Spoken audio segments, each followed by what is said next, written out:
존경하는 국민 여러분, 우원식 국회의장님과 선배 동료 의원 여러분, 김민석 국무총리를 비롯한 국무위원 여러분, 대구 달서울 출신 국민의힘 윤재욱 의원입니다. 총리께 질문드리겠습니다. 정면을 향해 있던 발언대를 다시 국무위원석 쪽을 향해서 45도 정도 이동시킵니다. 그 사이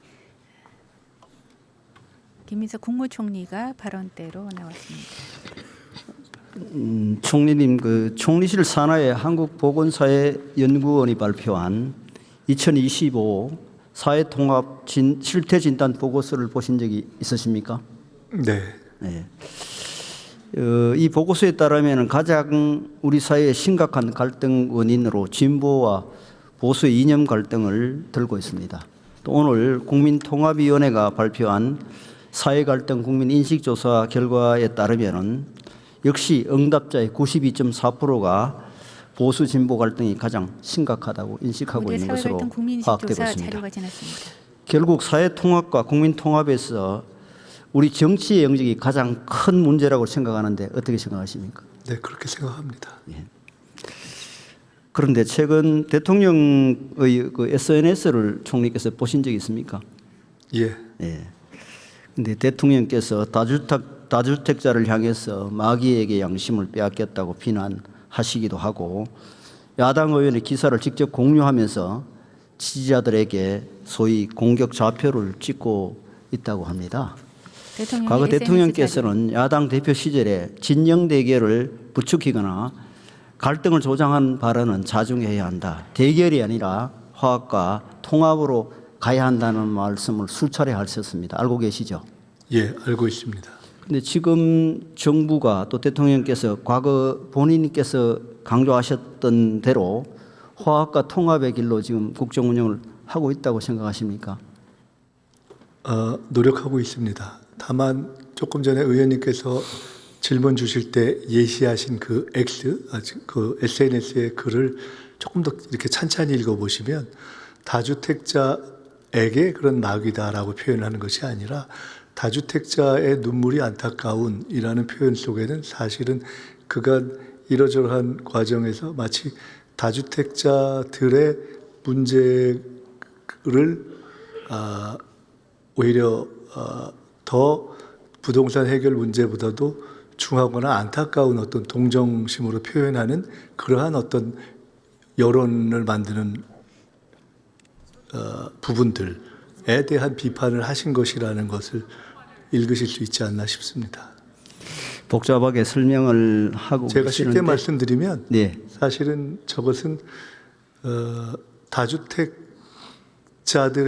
이 다주택 문제를 해결하는 그런 정책에 있어서 다주택자들의 애환이나 어려움을 왜 더 인식하고 그것을 고려하지 않느냐라고 지적했던 일부 언론 등등에 대한 문제의식이 담겨 있는 것이다. 저는 그렇게 읽었습니다. 대통령실은 작년 12월 28일 날 이혜원 기획예산처 장관을 지명하면서 대통합을 강조한 바 있으시죠? 예, 그렇습니다. 총리께서 임명제청권을 행사하셨나요? 임명제청권이라는 것이 지명 전 또 뭐 실제로 그 지명돼서 청문회를 거치고 나서 또 행사될 수 있는 뭐 그런 형식적인 차이는 있습니다만은 인지했고 또 동의했습니다. 그런데 진정한 통합과 협치를 생각했다면은 야당 인사를 기용하려면은 미리 야당에 소통을 하고 협조를 구하는 게 그 사전 절차로서 필요하지 않았습니까? 앞으로는 그런 절차까지도 고려하고 또 그런 것을 받아들이고 서로 이야기할 수 있는 그러한 정치 환경이 만들어진다는 판단이 되면 그런 것도 좋다고 생각합니다. 소통 과정도 없이 야당의 인적 자원을 일방적으로 빼내기 하고 또 야당을 흔들고 선거에 이용하려는 정략적인 그런 의도로 읽힐 수밖에 없지 않겠습니까? 그런 식으로 하면. 잘 아시겠지만은 저희 정부의 그 내각 구성원 가운데는 보수 진영에 계셨던 분도 계시고 심지어 지난 정부에서 임명됐던 분들이 유임되는 분들도 계십니다. 그렇기 때문에 통상적인 지난 정부와만 비교를 해봐도 조금 더 스펙트럼을 갖고 다른 생각과 진영에 계셨던 분들을 모시려는 그런 노력을 해왔습니다.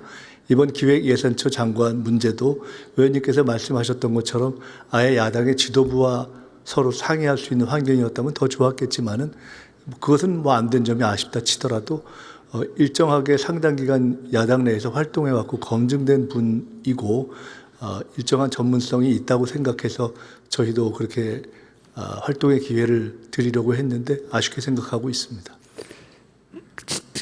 단순히 야당 출신 인사를 영입하는 것이 그게 핵심이 아니고요. 보수와 진보 사이에서 정책적 접점을 찾을 수 있는 그런 인물을 찾아내는 게 더 중요하죠. 야당 진영이 있었다는 그것만으로 통합 인사라고 주장하면은 안 됩니다. 그 사람이 어떤 생각을 가지고 있고 어떤 궤적을 가지고 살았는지를 보시고 보수와 진보를 통합하는 데 도움이 되는 그런 분들을 발탁해서 기용을 하면은 오히려 통합의 의미가 더 진정성이 있지 않겠습니까? 총리 고개를 그 끄덕이며 주신 듣습니다. 말씀을 저희가 깊이 생각하고요. 앞으로 계속 그러한 영역에서 인물을 찾게 되면은 감안하도록 하겠습니다. 지금 저희가 기용하려고 했던 전 후보자도 말씀하셨던 어쨌든 야당 내에서의 궤적을 쭉 가지고 일정한 지위까지 오르셨던 분이기 때문에 그런 궤적에 대한 평가는 이미 한번 거친 것이 아니었을까 생각했는데 저희들이 공적 검증 시스템을 통해서 검증하기 어려웠던 부분에 대한 아쉬움은 저희도 가지고 있습니다. 어쨌든 결과적으로 이게 통합에 도움이 되기는커녕 갈등만 부추긴 결과를 가져왔고 결국 인사 실패로 이어졌지 않습니까? 이런 부분에 대해서는 다시 한번 생각해 봐야 된다고 생각합니다. 네, 앞으로 더욱 노력하겠습니다.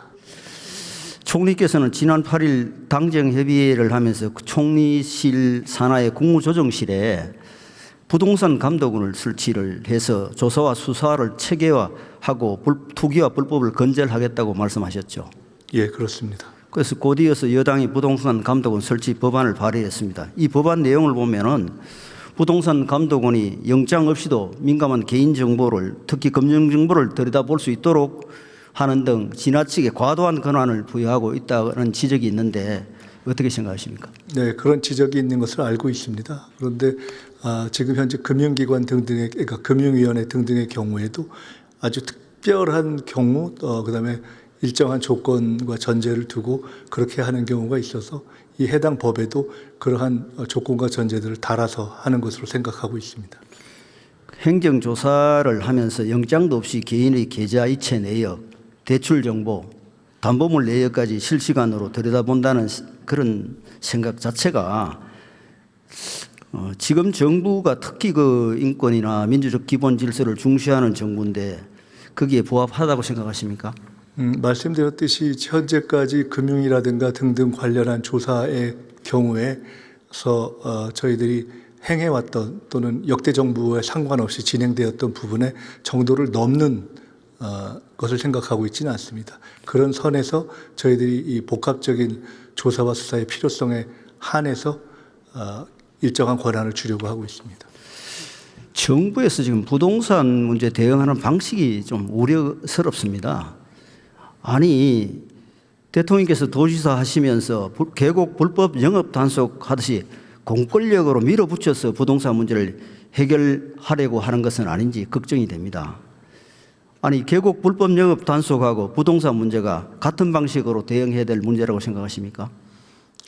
이재명 대통령께서 경기도지사 때 성공했던 계곡 단속은 통상적인 과거 독재 정부가 했던 방식에 밀어붙이는 방식이 아니라 첫째로는 대단히 지속적이고 끈질긴 대화의 방식을 취했고 두 번째로는 일관된 원칙의 지속이라는 두 가지가 특징이었습니다. 이번에 아마 그것을 예로 드신 것도 저희들이 충분히 우리 정책을 있는 그대로 소통하고 표명하겠다는 것과 두 번째로는 이번에 양도세 중과 유예 종료에서 드러난 것처럼 우리 정부에서 어떤 정책을 부동산 관련해서 표명하면 그것은 그대로 집행될 것이다. 이에 대해서 혹시 달리 지켜지지 않을 것이라는 오해에 근거한 정책 판단 또는 이런 걸 안 해주셨으면 좋겠다는 메시지를 일관되게 시장과 또 관련자들에게 보낸 것이다. 이렇게 이해해 주시면 좋겠습니다. 정부의 공급 대책을 보면은 재건축, 재개발, 특히 민간에서 하는 재건축, 재개발에 대해서는 아무런 언급이 없습니다. 이게 그 이재명 정부 부동산 대책에서 재건축, 재개발은 금기업입니까? 전혀 그렇지 않습니다. 그 수요 억제와 함께 공급의 문제를 중요하게 생각하고 있고 공급에 있어서는 공공 부분뿐만 아니라 민간 그리고 민간의 재개발 분야도 중요하다고 생각하고 있고 이미 그런 것은 몇 번 발표된 지난 정책 중에 들어 있습니다. 특히나 그 재개발을 중시하는 것은 지금 국민의힘 계열의 역대 정부라든가 각종 지자체에서 해온 것인데요. 특별히 강조하고 있는 것인데 서울시의 경우 같은 경우만 해도 재개발, 재건축을 강조해 왔고 저희가 잘 알고 있고 그에 대해서 충분히 지원하거나 함께하려는 입장을 취해 왔습니다. 다만 서울시 같은 경우에도 재개발, 재건축을 강조해 온 오세훈 시정 시기 동안 사실상 특별한 진전이 없었다 하는 것에 대해서도 저희는 지켜보고 있습니다. 그래서 그 모든 것들을 종합적으로 다 잘 이렇게 조화시키고 종합해서 공급 대책을 쓰려고 하고 있고 지자체와 중앙정부의 협조를 통해서 실현하려고 하고 있습니다. 아니 민간 공급에 대해서는 물꼬를 막아버리고 국민을 향해서 매부터 들겠다는 자세로 어떻게 부동산 문제를 해결하시겠습니까? 뭐 매를 들었다고 말씀하시는 것이 뭐를 지적하시는 건지는 잘 모르겠고요. 민간 부분을 막았다는 말씀도 뭐를 지적하시는지 구체적으로 지적해 주시면 답변 드리겠습니다.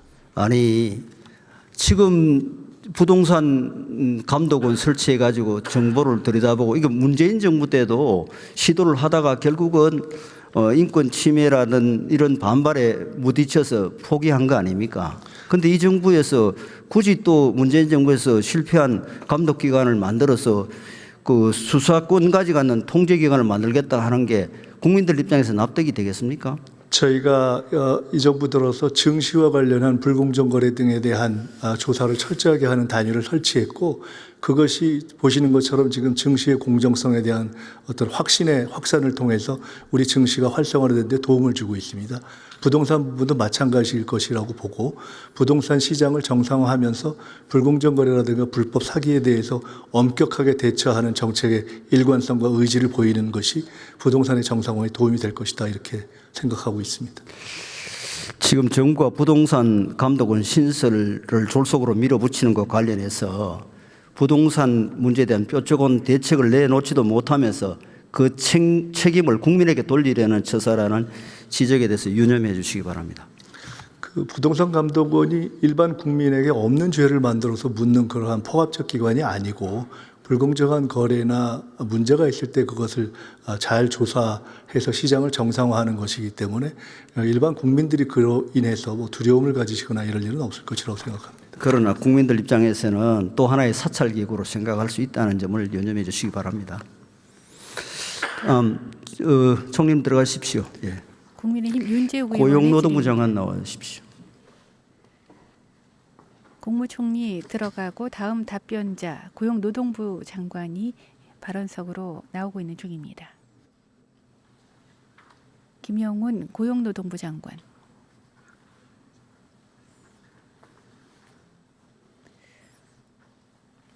오른쪽 발에 기부스를 장관님 3월 10일부터 노란봉투법이 시행이 되죠. 네, 그렇습니다. 근데 이 노란봉투법이 지금 기업도 그렇고 노동계도 다 반대하고 있는 천덕꾸러기가 되고 있는 거 알고 계십니까? 천덕꾸러기보다는 시행령 과정에서 노사에 이견이 있는 걸로 알고 있습니다. 김영훈 이견 정도가 아니고요. 지금 3월 10일 법이 시행되면은 현대자동차 한 곳에만 교섭을 요구할 수 있는 하청 노조가 8,500개라는 데 알고 계시죠? 교섭을 요구할 수 있는 노조 수가 8,500개라고는 생각하지 않습니다. 아니 언론에 다 그렇게 보도가 되고 있지 않습니까? 그리고 교섭을 법이 시행되기도 전에 벌써 24개 하청 노조가 13개 원청 기업을 상대로 교섭 전면전을 선포를 했습니다.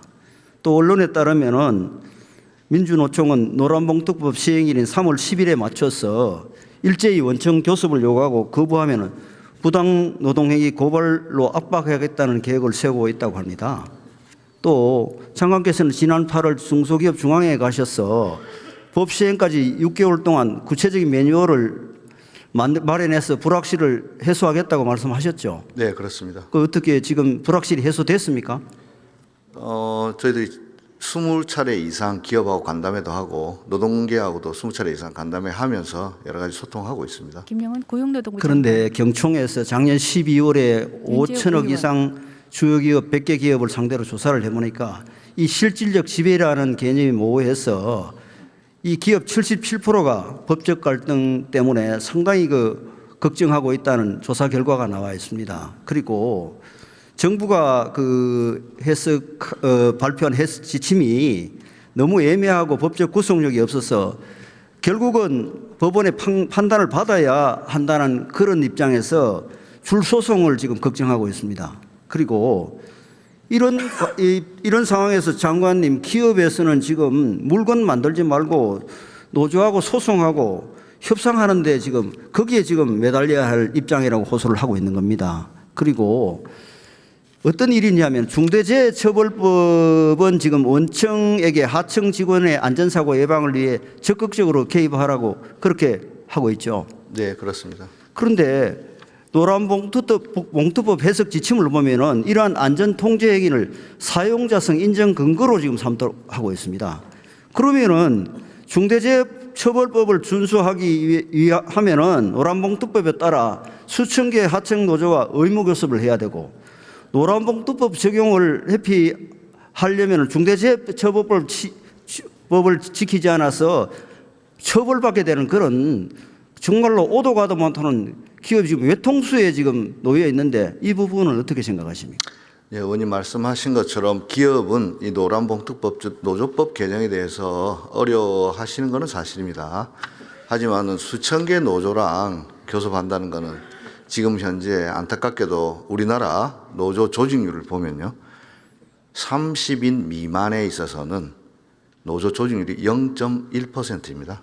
100인 미만 사업장 같은 경우에 100인 미만, 웬만한 중소기업도 100인 정도 되면 규모가 작은 건 아닌데 거기도 노조 조직률이 1.5%에 불과합니다. 따라서 수천 개의 노조랑 교섭을 할 것이다. 이건 지나친 기우라고 생각하고요. 의원님 지적하신 것처럼 중대재해처벌법에서 원청의 책임을 강화해서 어떻게 해서든 우리 원청이 관리하는 사업장에서 사고 안 나도록 예방 조치를 잘 해야 하는데 그러다 보면 오히려 이것이 나를 사용자로 특정하게 만드는 것 아니냐 이런 걱정을 하시는 것 같습니다. 이번 기회를 통해서 말씀드리면은 모든 원청이 안전 조치를 강화한다고 해서 그것이 곧 사용자성으로 인정되는 건 아닙니다. 다만 인정될 가능성이 높은데요. 그렇게 되었을 때 저는 오히려 원청과 하청이 안전과 관련해서 협의를 했다고 해서 그것이 원청에게 비용으로 될 것인가, 이건 한번 우리가 깊이 생각해 볼 문제라고 생각합니다. 결과적으로 산업안전과 관련해서 원청과 하청이 머리를 맞대서 그 사업장에서 중대재해가 발생 안 한다면 그 노사 모두에게 이익일 것입니다. 지금 기업 99%가 보안입법을 원하고 있는 걸 알고 있죠. 경총의 조사는 조사 결과가 그래 네, 나와 있잖아요. 그리고 63.6%가 법 시행 시기 유예를 호소하고 있습니다. 이 혼란을 막기 위해서 지금이라도 이 법 시행을 유예를 할 생각은 없으십니까? 네, 국민의힘에서 또 말씀을 법안도 주시고, 발의돼 예, 있죠. 발의돼 있고 많은 야당 의원님들이 그런 주장도 하십니다. 또 기업의 어려움이 있다는 것도 저도 잘 알고 있습니다. 다만 제가 지난 6개월을 돌이켜 봤을 때 이 법 시행에서 제일 중요한 거는 신뢰 부분이라고 생각합니다. 아까도 말씀하셨듯이 기업 입장에서는 노조와 교섭하는 것 자체가 일단 비용이라고 생각하십니다. 안 해도 될 일보다는 또 할 일도 많은데 우리가 또 교섭에 매달려야 되나 이런 어려움이 있는 것도 사실입니다. 노조 입장에서는 20년 넘게 쌓아왔던 법을 또 미루면 어떡하나 이런 불신이 있습니다. 그래서 저는 이걸 무작정 미룬다고 해서 그동안에 1년 동안에 그 신뢰가 하루아침에 회복될 것이다 이렇게 보긴 어렵기 때문에 법을 시행하면서 오히려 노사 간에 상생하는 모델을 잘 만들어 가지고 교섭 자체가 부담이 되는 것이 아니고 노사가 상생하는 길이다 이런 모범을 잘 만들도록 하겠습니다. 기업의 입장을 고려를 해서 이 법 시행 시기를 늦추는 것도 정부에서 한번 검토를 해 보십시오. 이게 계속 이렇게 하소연하는 것이 이유 없이 하소연하지 않습니다. 우리가 행정을 할 때 일종의 민원이라는 것이 계속 그 민원을 제기하면 그 민원이 근거가 있고 이유가 있는 겁니다. 이것을 그냥 민주노총 입장만 생각해서 이게 기업의 입장을 도외시하는 그런 일이 있어서는 안 되지 않습니까? 조금 이 문제를 해결하기 위해서 지금 법 해석 지침도 불명확하고 이래서 현장에 애로를 겪고 있으니까 이게 집행 시기를 늦추는 것을 좀 고려를 정부 내에서 해 주시기 바랍니다. 네, 뭐 윤재욱 기업의 의원. 어려움은 알겠습니다만은 그걸 또 늦추면 더 큰 혼란이 날 수 있고 그래서 김영우 의원님 장관. 지적하신 대로 더 경영계하고 소통하고 해가지고 법 시행에 만전을 기하도록 하겠습니다. 총리님 좀 나와 주십시오. 김영훈 고용노동부 장관이었습니다. 오른쪽 다리 무릎 아래로 보조 기구를 하고 있습니다. 그 시도 통합과 관련해서 지금 발의 주체와 정치적 상황에 따라서 정부의 행정적, 재정적 지원이 차이가 나지 않을까 하는 우려가 있는 거 알고 계십니까? 김민석 네, 알고 국무총리. 있지만 결론적으로는 그런 것은 없습니다. 그러면은 그 특정 지역을 우선하거나 또 대구 경북을 소외시키는 식의 차별은 없을 것을 약속할 수 있습니까? 그 광역 통합을 결정하는 그런 그 광역 시도에 있어서는 제가 지난번에 그 정부를 대표해서 발표했던 그러한 행정적, 재정적 어떤 인센티브가 동일하게 적용될 것입니다. 그리고 지금 핵심 조항 3분의 1을 지금 정부에서 불수용하고 있습니다. 법안 심사 과정에서. 이렇게 할 경우에는 실질적으로 그 권한 이양이 되지 않고 껍데기만 그 껍데기 구역 개편에 불과하다는 지적이 있거든요. 과감하게 좀 권한 이양을 할 수 있도록 총리께서 좀 더 전향적으로 검토해 줄 생각은 없습니까? 잘 아시겠지만 현재까지 있던 것에 더해서 4년간 20조가 더해지는 것이고 도래의 문제가 아니고요. 아니 지금 그다음에 두 번째로 말씀하신 특례의 문제 또한 지금 있는 것에 더해서 특례의 어떤 해제를 통한 권한이 늘어나는 것입니다. 그것이 얼마나 더 늘어나느냐에 대한 문제이기 때문에 이것이 없으면 껍데기다라는 것은 일단 설정이 옳지 않고요. 그리고 그러나 말씀 주신 여러 특례 부분에 대해서는 사실은 2개가 될지 3군데가 될지 모르지만 정해지면 그 부분은 공통적으로 적용한 이후에 법 통과 이후에 총리실 산하의 지원위원회를 통해서 특례를 또 추가적으로 풀어갈 생각입니다. 지금 현재는 각각 다른 입장이어서 일괄 적용하기가 좀 어려워서 그런 점이 있음을 이해해 주시면 감사하겠습니다. 김민석 국무총리. 지금 광주 공항 이전과 관련해서 대통령 직속 TF가 설치되어 있죠. 예, 그렇습니다. 그 대구 경북 통합신공항과 관련해서 대통령 직속 TF를 설치해 달라는데 왜 설치를 안 해주고 있죠? 그것은 저희가 그 대통령 주도의 TF라는 것의 특성이 아니라 해당 지역 간의 갈등이 있었던 부분들이 해결되면서 그 TF에 참여한 형식이기 때문에 사실은 그걸 꼭 대통령실의 TF다 이렇게 보기는 조금 어려우실 것 같습니다. 어쨌든 대통령께서 6월 25일 날 광주에서 타운홀 미팅을 하고 그 다음 날 바로 그 TF가 설치가 됐어요. 그래서 6개월 만에 뭐 정부 재원 1조를 약속하고 첨단 산업 기반 조성, 기업 유치, 특별법 제정을 명문한 그런 공동 발표문이 발표가 됐지 않습니까? 그렇죠? 중요한 것은 역시 그 또한 광주와 무안 간의 어떤 상호 이해와 합의가 중요한데 약속 후에도 현재까지 그렇게 진도가 잘 나가고 있지는 않아서 역시 지금 말씀하시려고 하는 대구도 근본 문제가 대구시와 어떤 재경부 간의 그 자금 융자에 관한 문제가 해결돼야 되고 광주 군공항의 문제는 광주와 무안 등등의 서로 해결돼야 될 문제가 있어서 사실은 TF냐 아니냐라는 형식과는 별도로 근본 문제들이 사실은 해결되어야 하는 것이다 이렇게 보고 있습니다. 그런데 이 왜 TF가 자꾸 해달라 하느냐면은 지금 대구 경북 통합 신공항 특별법에 따르면은 예산 부처가 빠져 있어요.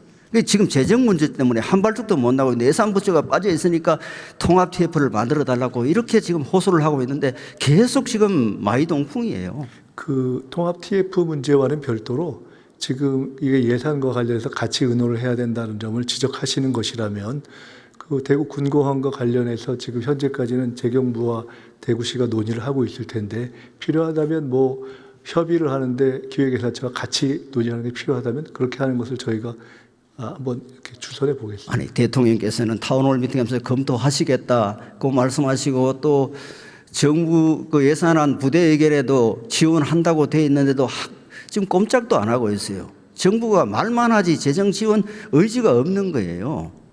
예, 근데 이게 의지가 아무리 충만해도 잘 아시겠지만 그것이 지금 기부대 양육 방식으로부터 출발한 이 자금 융자 문제가 사실은 해결되지 않으면 사실 어렵지 않습니까? 그런데 그 문제가 정리가 돼야 되는 것이어서 저희들은 그걸 보고 있습니다. 그러니까 기부대 양육 방식도 전향적으로 국가 주도 사업으로 공공이전 사업을 전환할 필요가 있다고 생각합니다. 총리께서 적극적으로 검토해 주시기 네, 바랍니다. 의원님 말씀 충분히 많이 그동안 사실 들었기 때문에 이번에 광역통합 문제와 연동해서도 같이 의논해 가도록 하겠습니다. 두 번째 질의자는 국민의힘 대구 달서구의 윤재욱 의원이었습니다. 짙은 남색 양복에 짙은 빨강 넥타이 그리고 얇은 테 안경을 낀 윤 의원입니다. 이제 질의를 모두 마쳤습니다.